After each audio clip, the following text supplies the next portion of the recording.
پیری و موردی په مناسبت یو څو خبرې وکړه. ورونو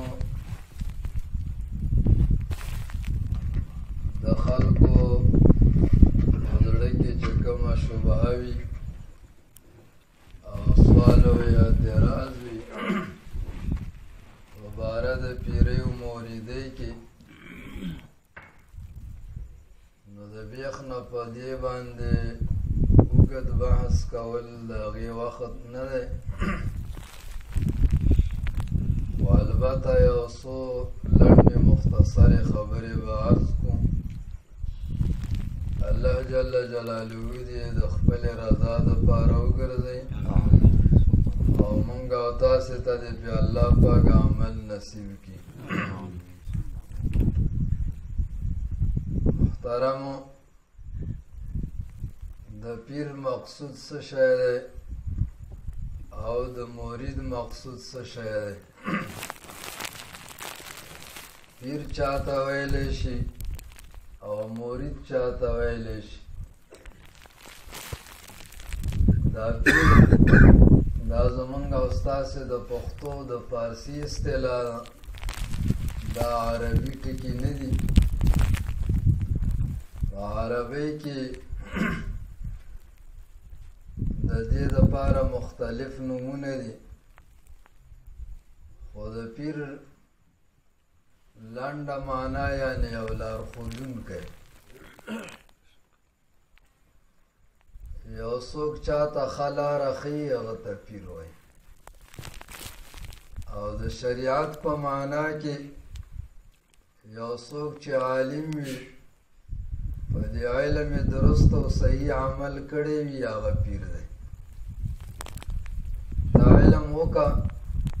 په علم صحیح عمل وکړه، د نبي صلی الله علیه وسلم ټول سنت په ځای کا، تم پیر یې. د پښتو اصطلاح کې درته پیر ویلی کېږي، د عربۍ په یوه اصطلاح کې درته متقي ویلی کېږي. بعضې خلک وایي قرآن کریم کې پیر نه دی راغلی، په احادیثو کې پیر نه دی راغلی. صحیح ده، دا د پیر کلمه او ټکی به نه وي راغلی، خو چې پیر چاته ویلی شي او هغې دپاره کوم ټکي او کلمې استعمال دي هغه راغلي دي. او د متقي په تعریف کې امام ترمذي رحمه الله یو حدیث ذکر کوي. نبی صلی الله علیه وسلم مبارک وی: لا يبلغ العبد ان يكون من المتقين حتى يدع ما لا بأس به حذرا مما به بأس. مبارک وی یو سړی تر هغې د متقیانو نه نه جوړیږي تر څو چې دی هغه کارونه پرېږدي چې خلک وایي پروا نه کوي. چې خلک وایي پروا نه کوي هغه کار هم پرېږدي، چې هغه پروا کوي هغه خو به خامخا پرېږدي. نو ګوره نبي صلی الله علیه وسلم چې دلته ذکر کړ چې د متقي درجې ته یو څوک نه رسېږي، دا چې کوم څوک یادوي چې نه رسېږي دا مؤمن دی، او دا متقیم یو مؤمن دی. او د مؤمنانو په انداز او د مؤمنانو په هغه ایمان کې تفاوت دی چې د هغې اعلی درجه، ادنا درجه او سطح درجه دا پکې شته ده. چې نبی صلی الله علیه وسلم وی د متقی درجې ته عام مؤمنان نه رسیږي تر دې چې دا کار وکړي چې یعنې حرام مکمل بند کړي، او د حرامو سره خوا کې هغه څیزونه چې خلکو یې پروا نه کوي هغه هم ونه کړي. هغه چې پروا کوي هغه خو به خامخا نه کوي. لکه د مثال په رقم نبی صلی الله علیه وسلم یو ځل صحابه کرامو ته ویل وی د لارې په غاړه باندې مه کښېنئ. هغوی ویل د الله پاک نبي زمونږ د لارې نه چاره نشته. پیغمبر صلی الله علیه وسلم ورته وی وایي ښه چې د لارې نه هم چاره نشته نو بیا د لارې حق به ادا کوئ. زمونږ فقهای کرام وایي د لارې په غاړه باندې ناسته پروا نه کړي، لکه پیغمبر صلی الله علیه وسلم اجازه کړې که نه چې ځه کښېنې نو بیا د لارې حق به ادا کوې. نو دا ناسته پروا نه کوي، خو د انسان مسؤلیت زیاتېږي. که په کور کې ناستې مسؤلیت دې کم دی. دې وجې نه نبي صلی الله علیه وسلم مبارک وایي ستا کور دې تا ته ځای درکړي ولیسعک بیتک، ستا کور دې تا په خپل ځای کې ځان کې ځای کړي، دا کور دې په تا تنګ نشي، ستا زړه دې پکې تنګ نشي، ته دې په کور کې باید خوشحاله وخت دې پکې تیر کې. څونه چې بیرون کېږي نو تا ته مسؤلیت ډېرېږي. نو ګوره نبي صلی الله علیه وسلم غواړي چې مؤمنانو نه کامل متقیان جوړ کړي. هغه کار چې هغې کې پروا هم نشته هغه هم باید ونه کړي، د لارې په غاړه هم کښېنوي. نو دې ته کامله تقوا ویلی شي. چې یو څوک داسې اعمال کوي بیا هغې ته زمونږ او ستاسې په اصطلاح کې کېږي. قرآن کریم کې احادیثو کې ورته یو نوم چې دی متقي اخلي. نو چې څوک متقي دی ښه سړی دی، په خپل هم ځان د حرامو نه ساتي، بل ته هم وایي چې حرام مه کوه. نو دغه انسان دا کامل انسان کامل مؤمن دی. نو ده ته چې دی نو پیر ویلی شي. نو که ته چېرته ښه تقوا وکړي، حرامو نه ځان وساتې، ښه کارونه کوې، به تم متقي یې که تم بیا چې دی نو پیر یې خلکو ته ښه ښودنه کوي او ځان خپل هم چې دی نو د بدو نه ساتي او خلک هم دې ته چې دی نو رابلي چې د بدو نه ځان وساتي. قرآن کریم کې چې الله جل جلاله ذکر کړ قد افلح من تزکا، الله پاک وایي په تحقیق سره کامیاب دی هغه انسان چې ځان یې ښه پاک. تزکات د صرف په لحاظ سره دا باب د تفاعل دی. زکا یزکینا اخیستل شوی دی. بل ځای کې قرآن کریم کې راځي قد افلح من زکاها. نو زکا او تزکا باب یو دی. علما د صرف وایي په دې باب کې د تکلف معنا پرته ده. مقصد یې داسې شو چې هغه انسان کامیاب دی چې د خپل ځان په پاکوالي کې خواري وکړله. دا پاکوالی خواري غواړي، پاکوالی خواري غواړي. دا همداسې اسانه په اسانه سړی نه پاکېږي، دا خواري غواړي. د خواري معنی په دقې ټکي کې درته وویل چې تزکا دوه قسمه خواري ده. یو دا چې انسان په خپل ځان په خپله خواري کوي، او دویم دا چې انسان ځان یو ماهر ته وړاندې کړي او هغه په ده خواري کوي. دواړه زمونږ په دې شریعت کې شته دي. خپل ځان په خپله پاکوي دا یو انداز دی، او ځان بل ته وړاندې کوي هغه ته پاکوي دا بل انداز دی. دواړه شته دي. د تزکا کې هم دغه معنا پرته ده چې خپله ځان باندې خواري وکړي او دا چې بل ته ځې او هغه تا باندې خواري کوي دا هم پکې پرته. قرآن کریم کې نورو ځایونو کې د دې باره کې آیاتونو کې راځي، خو زه دومره پراخه تفصیل اوس نشم کولی. که یو سړی په خپله ځان پاکوي دا څنګه وي، او که بل یې پاکوي دا څنګه وي. په خپله چې ځان پاکوي انسان ته الله پاک عقل ورکړی، ښه او بد چې دی نو پیژني، ښه او بد دواړه پیژني. نبي صلی الله علیه وسلم خپل تره ته وایي وای تا کې درې خویونه دی الله پاک خوښ یو پکې دا خوی و چې دروغ یې نه ویلې بل یې د بت عبادت نه و کړی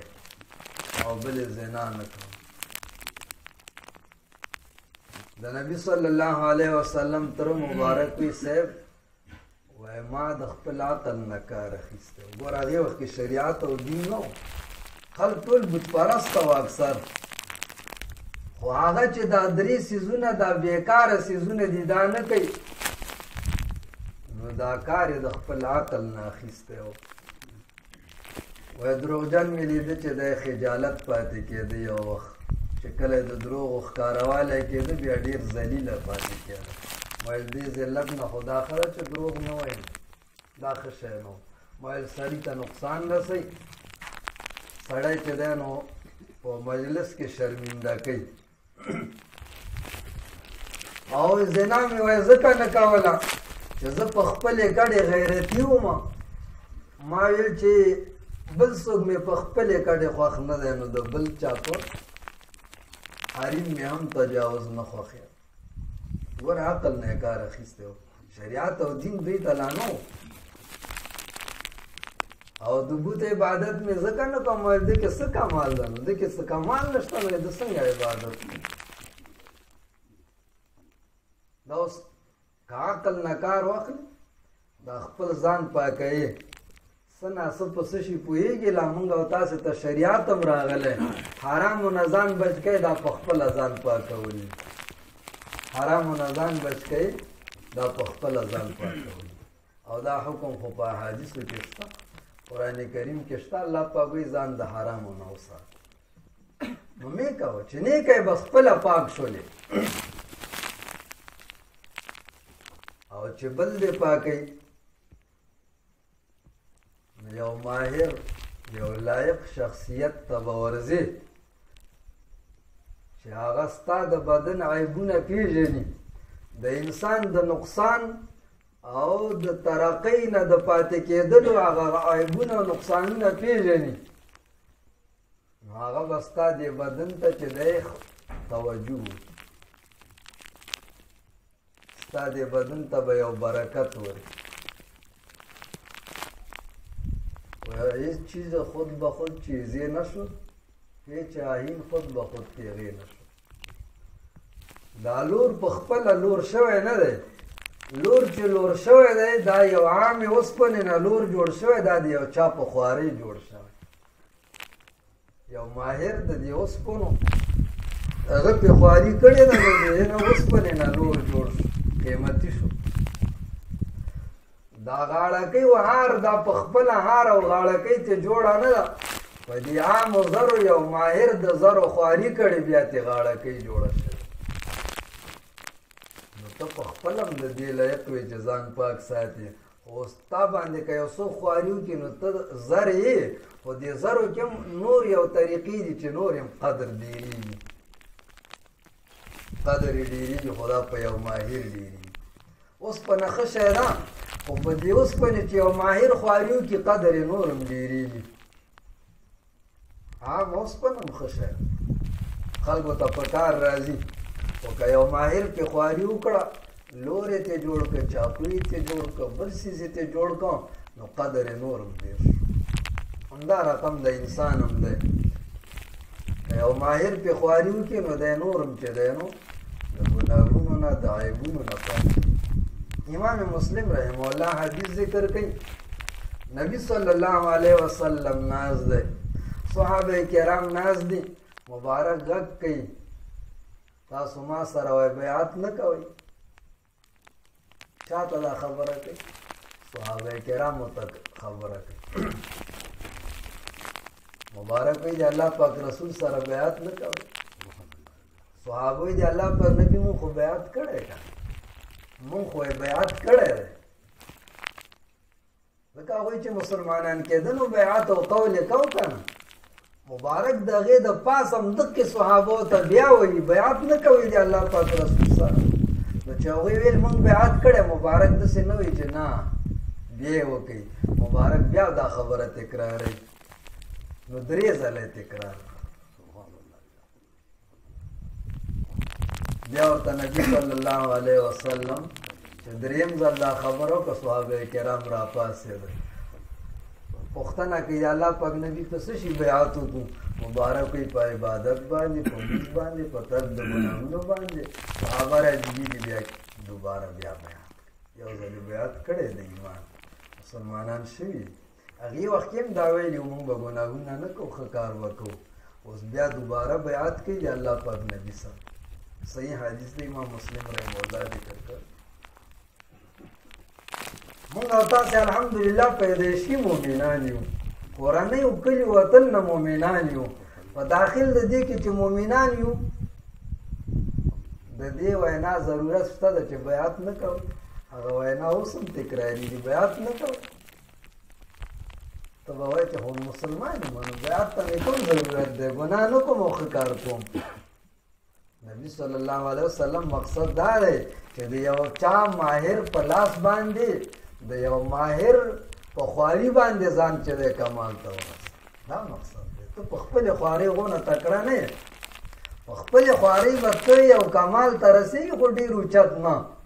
او که یو ماهر سره د تعلق جوړ شو نو بیا تا چې دی نو ډېر اوچت کمال ته رسوي نو پیغمبر صلی الله علیه وسلم دا صحابه ولې ښه کارونه کول که نه کول غلطو نه ځان ساته که نه ساته د هغې د پاسه هم نبي صلی الله علیه وسلم ورته بیعت نه کوي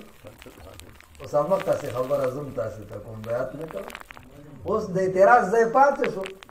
څوک ویلی شي چې زه خو هسې مسلمان یم ښه کار کوم غلط کار نه کوم نو څنګه ما ته بیعت نه کوي نو زه خو همدا خو ما د نبي صلی الله علیه وسلم خبره تکرار کړې ما خو بل څه نه دي ویلي مبارک دقسې صحابو ته ویلي وو د نبي صلی الله علیه وسلم په ځای نن زه ولاړ یم ما دې مؤمنانو ته هماسې خبره وکړه بیعت نه کوئ دوی به وایي په څه شي وکړو څنګه چې د الله پاک نبي ویلي وو هغسې به ورته ووایو که نه په زه دې خلک کوي که نه چې غلط کار به نه کوو ښه کار به کوو نو خلکو یې پیري موریدي نشته نو چې دا کار دی کوم دغه یو چې چا سره دی تعلق جوړ شو هغه دې پیر شو چې دا څوک تعلق جوړی دی مورید ته اوس دا کار پکې شته که نه شته خو شته پکې هغه حدیثو کې راغلي کله چې یو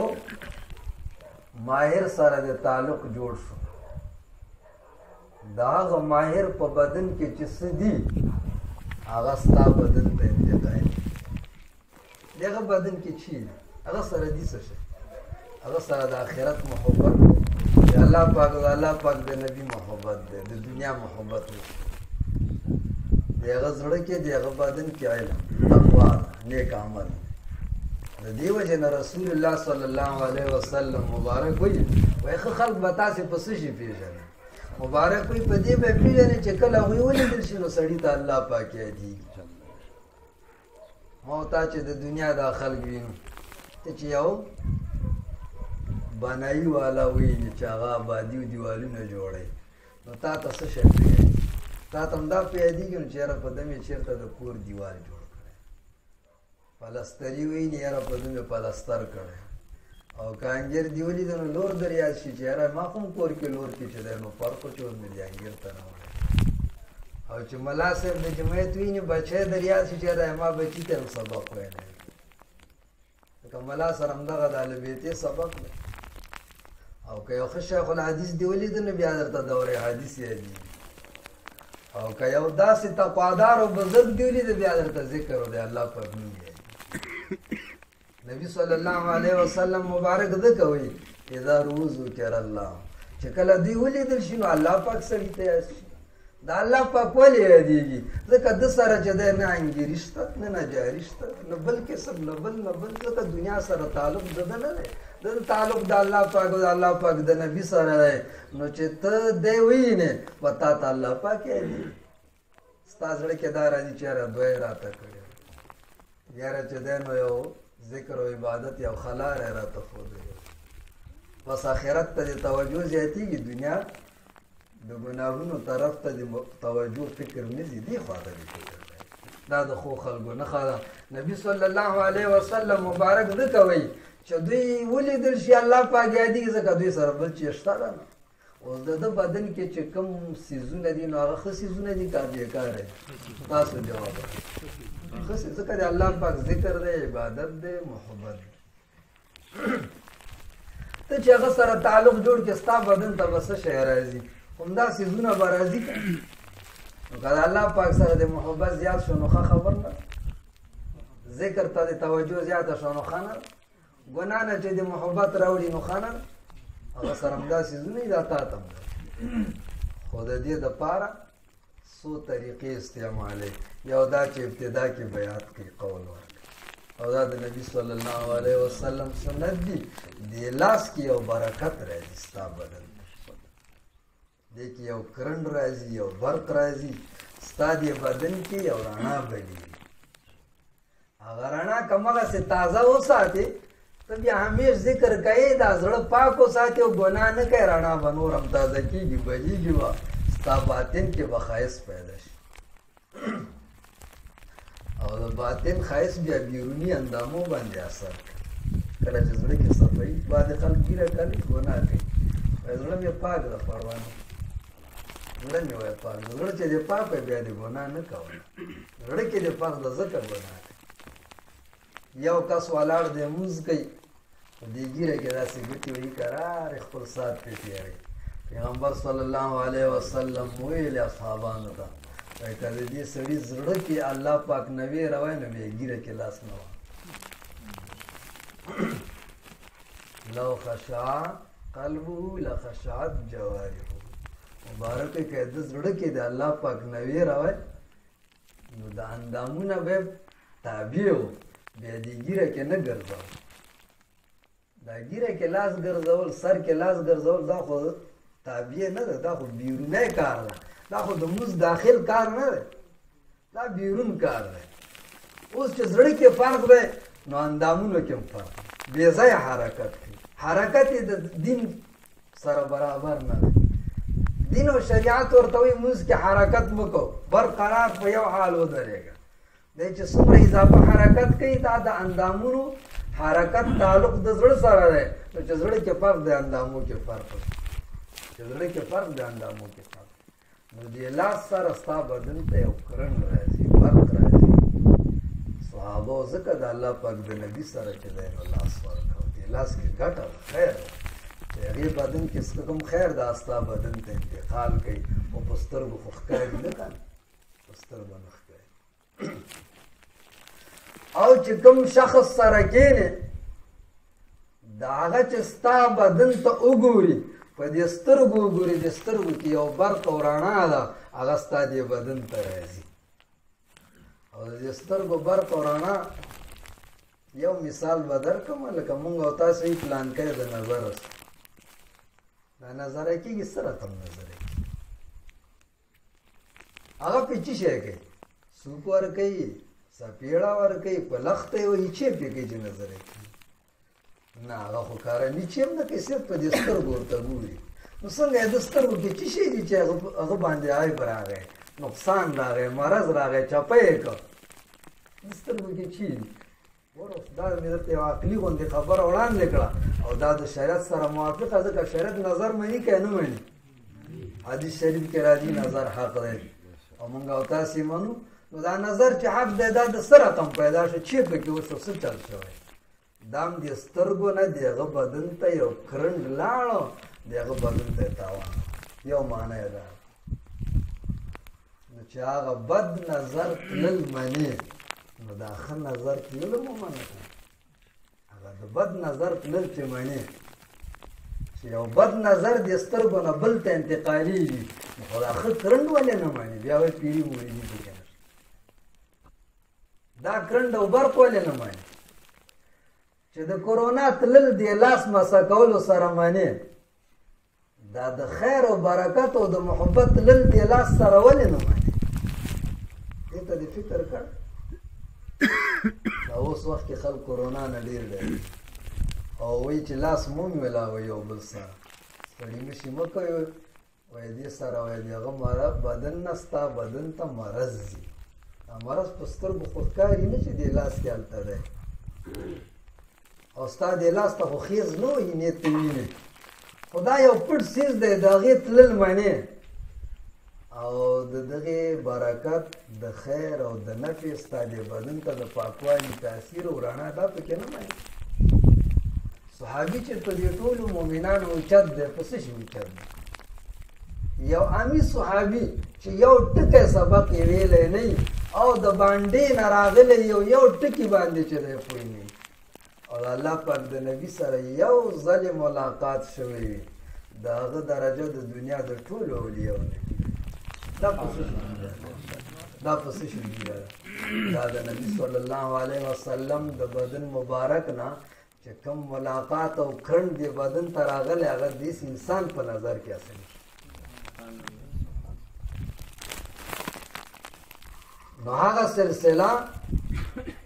نو د پیر سره د تعلق جوړېدلو د هغه د سترګو نه ستا بدن ته خیر ځي د هغه د لاس نه ستا بدن ته خیر ځي ته چې هغه ته ګورې د هغه بدن نه تا ته خیر راځي تا قرآن شریف نه دی ویلی قرآن شریف کې الله پاک وایي ولا تعد عیناک عنهم دغه نیکان خلق چې دي دوی نه د سترګې بل خوا ماړه دا ولې درته سترګې ته بل خوا ماړه لاس یې درته یاد نه که بل اندام یاد نه که سترګې بل خوا ماړه ته چې دې نیکانو ته ګورې د هغه د بدن نه ستا بدن ته یو خیر انتقالېږي دې سترګو کې یو خیر انتقالېږي نو الله پاک وایي سترګې دې ته بل خوا ماړه او دا چې احادیث وګورې دا خبره پکې شته صحابه کرام چې به کله ناست وو نو د هغوی د نبي صلی الله علیه وسلم سره دوه حالتونه یو هغه حالت و چې پیغمبر صلی الله علیه وسلم به خبرې کولې او بل هغه حالت و چې مبارک به چپ ناست کله چې به نبي صلی الله علیه وسلم خبرې کولې نو صحابه کرام به داسې حلقه کېدل راغونډېدل او پیغمبر صلی الله علیه وسلم ته به یې کتل کوم ته یې کتلې پیغمبر صلی الله علیه وسلم ته یې کتل لکه الله پاک څه وایي ولا تعد عیناک عنهم دغسې خلکو نه دې سترګې ماړه نو د نبي صلی الله علیه وسلم نه هم سترګې ماړه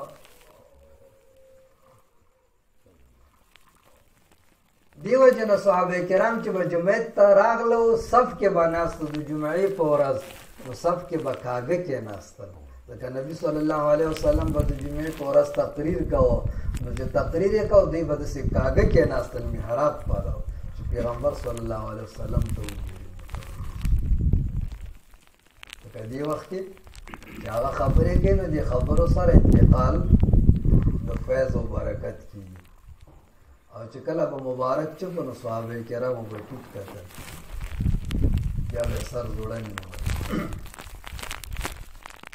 زموږ مؤمنان د یو پیر په مجلس کې همدغه طریقه کار که پیر صاحب خبرې کوي نصیحت کوي او د خیر خبره کوي یو ښه واقعه بیانوي نو دوی د خپل پیر صاحب ته ګوري متوجه او دا حدیثو کې وکړه او که پیر صاحب هم غلی ده بس مریدان هم غلي ناست دي که اوس دا سنت طریقه نه وه تا ویلې پیري و مریده نشته دا څه شی دا ابوطواب حنیف صاحب چې دی اول کې وابي د خپله قیصه مونږ ته کوله طواب حنیف صاحب د خپله قیصه کوله وایي زه به مریض وم وایي یو ورځ یو کس راته وایي چې دا پیر صباغ باباجي ته لاړ شم دعا به درته وکړي الله پاک به دې ښه وایي ما ورته ډېرې سختې بدې وویلې سړي ته او دې باباجي ته مې چې څه په خولې راته لوړ وایي بله ورځ مې زړه کې راغله چې هسې چټي دي سړي ته دونه سختې وویلې اوس هغه خو یې نه خوړې خو تلی به وې یو ځل خو به دې لیدلی وایي همداسې روان شولو یوازې لاړ وایي باباجي ته مې داسې په ولاړې لاس ورکړ هواګان ډېر بېادب دی یو لاس ورکړي داسې ولاړې نه مې یو لاس ورکړو خندا هم راته نه خندل ده وایي خلک هم ناست دي زما خوا کېناست وایي دا خلک داسې غلي ناست ځکه باباجي به ډېرې خبرې نه کولې وایي خلک داسې غلي ناست دي زه یا خوا دې خوا ګورم او خاندم چې دې قمقلو ته ګوره یعنې دا خلک راته ټول قمقل ښکاري چې دی دې پیر عبادت کوي لکه چې ټول ورته سرونه ټیټ کړي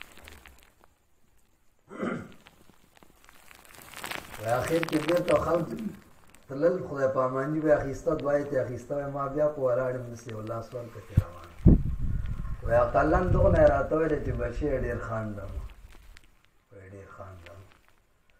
وایي لاړم نو د ده دا خبر به مې زړه کې تېرېده چې ډېر خاندم هلکه دا خو درته ښه خبر وکړه وایي دا به مې زړه کې تېر چې دا خو درته ښه خبر وکړه وایي بیا به مې دا خپله خندا را بنده کړه چې ډېر خنده خو رښتیا هم ښه شی نه وایي بل ځل مې بیا زړه وشو بله جمعه بیا راغلم وایي بیا مې همداسې په ولاړ یو لاس ورکړ ځکه سم شوی خو لا نه ده که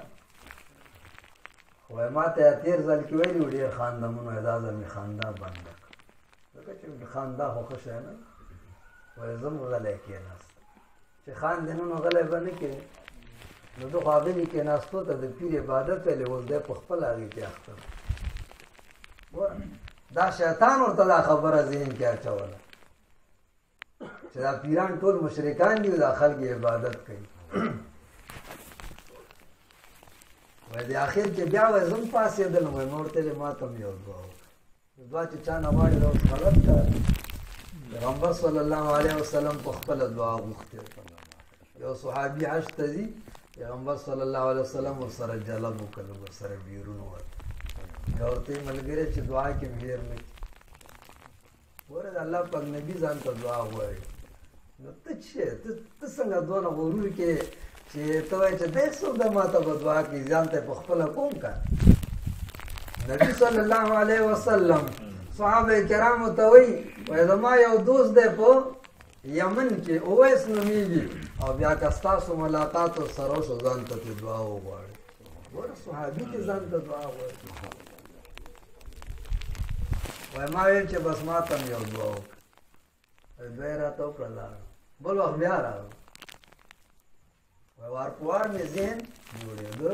په دې پوهېدم چې والا دا د دوی ناسته دا د شرک ناسته د شرک ناسته نه نو ما درته ویل چې ګوره د صحابه کرامو مجلس د نبي صلی الله علیه وسلم سره چې څنګه و همقسې مجلس د مؤمنانو د یو پیر سره ما ته یو ورځ یو کس وایي وایي دا پیران خاصې فضول لګېولي که نه د دوی طریقه وایي صحیح نه ده ما ویل د چا طریقه صحیح ده وایي دا محدثین او علما ده فقها علما ده چې کوم شیخ الحدیث ورته وایي شیخ القرآن ورته وایي ما ورته ویلې ګوره پیغمبر صلی الله علیه وسلم سره چې اصحابان ناست نو دوی د کتاب نه سبق ویلې که په یاد یې سبق تاسې نه زه پوښتنه کوم کتاب نه ویلې که په یاد و په یاد و که نه هغې وخت کتاب چېرته او که قرآن کریم و چا ځان سره لیکلی و یو پاڼه یا کاغذ کې یا یو لرګي باندې یا بتیجه باندې هغه به ورسره چېرته و نو د دوی ناسته مجلس و د نبي صلی الله علیه وسلم د عامې خبرې د دوی دپاره دي همداسې تابعین چې صحابه کرامو سره کېناستل نو کتاب خو منځ کې نه بس د هغوی دا ناسته او دا خبرې دا د هغوی دپاره علم او پوهه سنن دارمي کې عبدالرحمن عبدالله دارمي صاحب ذکر کوي وی عمرو بن میمون رحمه الله وی چې عبدالله بن مسعود رضی الله عنه سره مې یو کال سبق وویل اوس به ستا زړه کې تېرېږي دا یو کال سبق یې ویلی ضرور چې دی نو احادیث به یې ویلي قرآن شریف به یې ویلي که نه یو کال سبق وایي نو همدا به پکې وایي چې به وایي نو بیا وایي په دې یو کال کې مې ترې حدیث وانه ویل فما سمعته یقول قال رسول الله صلی الله علیه وسلم وایي ما ترې نه په دې یو کال کې دا وانه اورېده چې رسول الله صلی الله علیه وسلم دغسې ویلي اوس تا نه پوښتنه کوم چې حدیث یې ویلی نه ده په دې یو کال کې دونه دې خلکو ته چې ویلي دې خلکو چې زده کوه دا هم دغسې ناسته وه لکه د پیر او د مولي دغسې ناسته وه ځکه دا د صرف او د نحوې او د منطق دا کتابونه خو نه وو که د حدیثو دا کتابونه خو نه وو که دا دغسې ناسته او په دغسې ناسته کې دوه قسمه علم زده کېږي یو هغه علم ده چې دی هغه خپل پیر او د استاد د عمل نه زده کوي هغه کومه څه چې کوي تیم کا هغه مونځ کوي تیم کا هغه نفلونه کوي تیم کا ذکر کوي تیم کا ښه کار کوي تیم کا دغه د عمل چې د ستا دپاره دین دی د عمل دین دی او دا مسله قرآن شریف کې شته د واتبع سبیل من اناب الیه الله پاک وایي چې څوک ماته په طاعت او عبادت باندې راجي وي هغه پسې ځه هماغسې ته هم کوه اتباع څه معنا هماغسې ته هم کوه چې هغه کومه څه کوي ته هم کوه او دویم د پیر او د استاد نه د هغه د خولې نه یو څه اورېدلې او د خیر خبر یو نصیحت یو مساله که هغې کې د احادیثو ویناوي وي که نه لکه د ابن مسعود رضی الله عنه چې احادیث ویلې نه په مسله یې کوله هغې ته یو اصطلاح کې مونږ او تاسې فقه وایو مونږ چې د خپل پیر صاحب نه کومې مسلې اورېدلې هغه بیا مونږ ته زده به هم نه وي کتاب کې به هم چېرته بیا پیدا کړلې چې هغه کتاب به مونږ وایو چې دا کتاب به پیر صاحب چېرته کتلی چې دا مسله داسې نه چې یو مسله لس مسله نو د پیر صاحب مجلس او ناسته دا د علم ناسته ده صحابه کرامو چې کومه څه طریقه وه هغسې طریقه د اوس پیرانو د شاګردانو نو ما هغه سړي ته ویلې مالې د نبي صلی الله علیه وسلم مجلس کې کتاب نه و داسې لکه اوس چې شیخ الحدیث ځان ته کتابونه ایښي یو د فنونو عالم ځان ته ایښي نو ته څنګه دا د فنونو عالمان طالبان علما د مدرسو دا د پیغمبر علیه السلام په طریقې ګڼې حالن کې هغسې نه دي او چې د پیرانو د هغو د شاګردانو هغه ناسته عین د نبي صلی الله علیه وسلم په رقم ده دا نه ګڼي د تعجب خبره نه ده د پیرانو صاحبانو د شاګردانو ناسته او خبرې او عادت عین د نبي صلی الله علیه وسلم او د صحابه کرامو او د عام محدثین او فقهاو د دوی په مجلس کې کتاب وي د کتاب نه وینا خو د نبي صلی الله علیه وسلم طریقه نه وه نو اوس هغه چې دی نو سنت ګڼي ښه یې ګڼي دا بدعت ګڼي دا څه شی دی دا شیطان ورته ذهن کې دی نو چپه کړی ورته کړی نو اصل ناسته دغه ده چې کوم دا پیران صاحبان کوي خو دغه د علم ناسته هم دې کې داخله ده د کتابونو ناسته هم پکې داخله اصل ناسته ده اصل مجلس د علم دغه خوش کتابونو مجلس او ناسته ده هغه هم دې کې جایز شوله هغه په دې قیاس ده دا په هغې قیاس نه ده هغه په دې قیاس ده نو مقصد دا دی ورونو چې دا پیري مریدي دغه شی الله پاک وایي ځان پاک کړه چې چا ځان پاک کړه هغه کامیاب دی نو ځان به په سره تم پاکوي یو ماهر ته چې کېناستې د هغه د بدن نه ستا بدن ته خیر او برکت راځي نو د ګناهونو نه بچ کېږي او ښه کار ته مخه کېږي او د مؤمن مقصود به دقسې او د قرآن شریف په لومبنۍ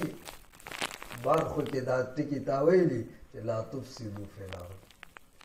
فساد مه کوئ ورپسې راغله آمنو بالله اول فساد بند که فساد بند که ټول ګناهونه چې غټ دي کواړي دا فساد لا تفسدو فی الارض ورپسې څه شی وکړه ځان ښایسته که په نیک عمل واذا قیل لهم آمنو کما آمن همدغه مسله د مؤمن مقصود دی چې فساد به نه کوي ځان به په نیک عمل ښایسته کوي او دا دواړه ټکي قرآن کریم کې په لومبنۍ برخو کې درته راوړم دا د هغې تقوا او د متقي تعریف دی دا بیان دی وضاحت نورونو پیري موریدي څه بل شی نه ده دا د نبي صلی الله علیه وسلم په طریقو عمل کول دي او هغې ته ځان برابرول امام غزالي رحمه الله لیکلي دي د انسان د پاکوالي څلور لارې یو لاره پکې دا ده چې د یو نیک سړي په لاس باندې بیعت وکړي قول هغه درې لارې پکې هغه دي چې لکه ما تاسو ته وویلې چې سړی په خپل ځان په خپله خواري کوي هغه د انسان خپله خواري ده درې طریقې او دا یو طریقه پې د بل خواري ده نو بیا امام غزالي صاحب وویل بهترینه لار چې انسان پې کمال ته رسېږي او بدن یې پاکېږي د ګناه نه هغه وایي د بیعت لاره د بیعت لاره او ته چې څومره دا مفسرین ګورې فقها ګورې لوی لوی محدثین ګورې دا ګوره ټول پیران تېر شوي امام رازي صاحب څومره لوی سړی دا پیرو تفسیر المعانی لیکلی دا ده علامه علوسی رحمه الله دا پیرو تفسیر مظهری پیرو تفسیر البیان پیرو دا چې څومره دا محدثین ګورې لوی لوی مفسرین فقها ګورې دا ټول پیران تېر شوي نو د پیرۍ نه انکار دا چې دی نو ناجایز دی بلکه پیرانو کې به ښه پیران نه وي بد به وي لکه دې علماو کې چې ښه علما هم شته او بد هم شته نو بیا خو اقلا موږ او تاسو ته الله پاک علم راکړی عقل یې راکړی پوهه یې راکړی نو دونه خو ښه بد سړی پېژني که په دې خو سړی پوهېږي چې دا اوس د خیر لاره ده او دا د شر لاره ورونو پیري مریدي دا څه نوې خبر نه ده دا د نبي صلی الله علیه وسلم سنت دي دا بیعت کول دا د ګناه نه د بچ کېدو یو سبب دی د ګناه نه ځان ساتل خو فرض دي که او فرضو ته زمونږ فقها وایي چې څوک په کومې لار رسېږي د هغې لار تعقیبول فرض فرضو ته چې په کومې لار رسېږي د هغې تعقیبول څه شی دي فرض ده اوس ته فرض مونځ کوې فرض مونځ کوې نو که دا بره چت کې اوبه دي او ته اودس پې کوې نو ته به اوس اوبه دلته لاندې غواړې چې نه زه بره نه خېږم همدلته دې ما ته پیدا شي که نه اوس به بره خېږې اوس چې دلته لاندې اوبه نشته نو په دې زینه کې ختلی هم شي او ښه روغ او جوړه مې نو په تا فرض ده چې بره به خېږې هلته به اوبه ځان ته راخلي بیا به راځي ورته به اودس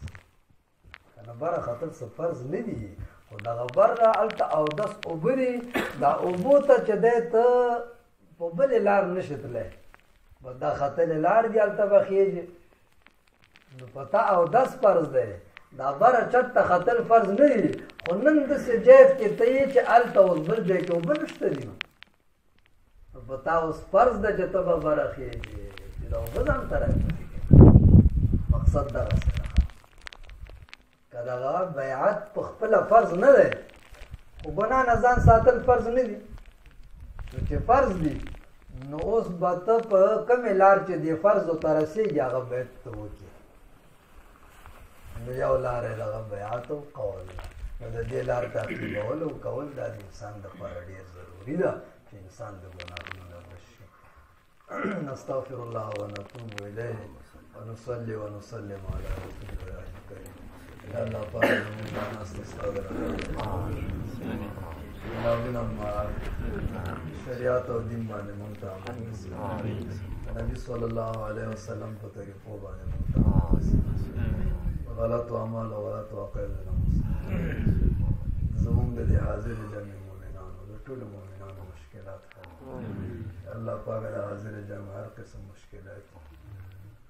مشکلات یې حل کړي ګناهونه یې معاف کړي اولونه اولادونه رزقونه کاروبارونه کې د ټولو برکتونه واچوي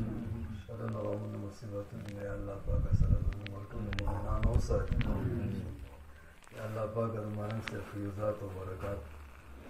او معارف مونږ ته نصیب وګرځي زموږ سر نه مه کموي یا الله پاک مونږ ته په شریعت او دین باندې عمل راکړي الله پاک ملان سے مبارک چې کوم فیوزات دي الله پاک هغه زموږ د حاضر جنت برکت ټولو مؤمنانو ته نصیب وګرځي یا الله پاک نور ترقي او کمالات ورته نصیب وګرځي الله پاک زموږ دا ناسته دا راغونډېده ستا د رضا دپاره یا الله ټول کلي وطن دپاره د مناسب مبارک د راتګ د خیر ذریعه وګرځي نستغفر الله ونتوب الیه جزاکم الله خیر